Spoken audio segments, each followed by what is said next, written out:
رقم 25755 رقم التليفون مرة ثانية هو 25755 وموجود دلوقتي على الشاشة.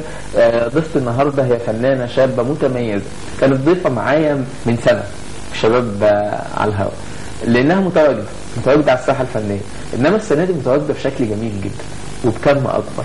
ضيفة النهاردة متواجدة في شط اسكندرية وفي دموع القمر وفي دموع في حضن الجبل. هي عندها 2 دموع بس المهم ان هي متواجده، وان شاء الله الدموع دي تتحول لافراح لان هي اعمالها كلها متميزه. خلوني ارحب بضيفتي عبير مكاوي. اهلا بك يا عبير، كل سنه طيبه ورمضان كريم وعيد فطر مبارك. كل سنه وانت طيب ورمضان كريم على الامه الاسلاميه وعيد فطر مبارك يا رب على الامه الاسلاميه. عبير منوراني النهارده، وايه الاختلاف ما بين رمضان السنه دي والسنه اللي فاتت؟ يعني يمكن رمضان السنة اللي فاتت كان ليا عمل واحد، لكن رمضان ده ما شاء الله ليا 3 أعمال. كويس. وكل سنة بتلاقي فيه اختلاف، بتلاقي فيه حتى في البهجة في الاستقبال للشهر ذات نفسه. يمكن السنة دي كان مختلف شوية، في أحداث كتير. فأنا بالنسبة لي شخصيا كان مختلف لوجود كم من الأعمال، وأن أنا كنت مشغولة جدا. يعني دخل عليا رمضان السنة دي وأنا كنت عارف بنفنش بقى في الشغل. كويس. بس المسلسلات السنة دي كتيرة جدا. هم يعني عملوا إحصائية كده ما اعرفش حاجة و30 مسلسل ما شاء الله تقريبا. هل ده بيسبب لك مشكلة ولا ده ميزه بالنسبه لك؟ لا بالعكس، هو ما بيسببليش مشكله، لانه مش انا لوحدي اللي بشتغل فيه، كل زمايلنا وكل الفنانين كله بيبقى موجود ومتواجد وبيشتغل، فده بالعكس ده شيء يبسطني ما يزعلنيش.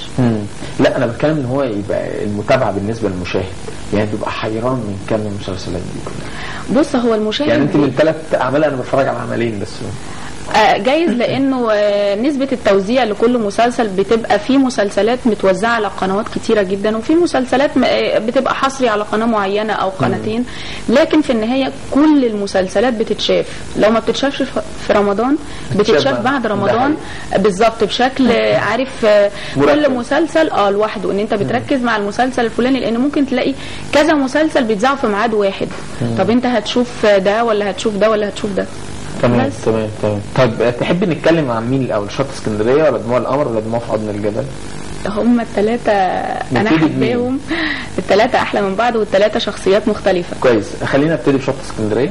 كويس. شط اسكندريه دور السجينه، والسجينه المتحرره بقى اللي بتعمل مشاكل، وشفت لك خناقه. هو والله مش انا مش انا الغلبانه المقهوره يعني، بس شفت لك في حاجه كده اللي عايز يكون موجود يعني. لا هو يمكن الشخصيه ذات نفسها، انا اول مره اعمل شخصيه زي دي، ويرجع الفضل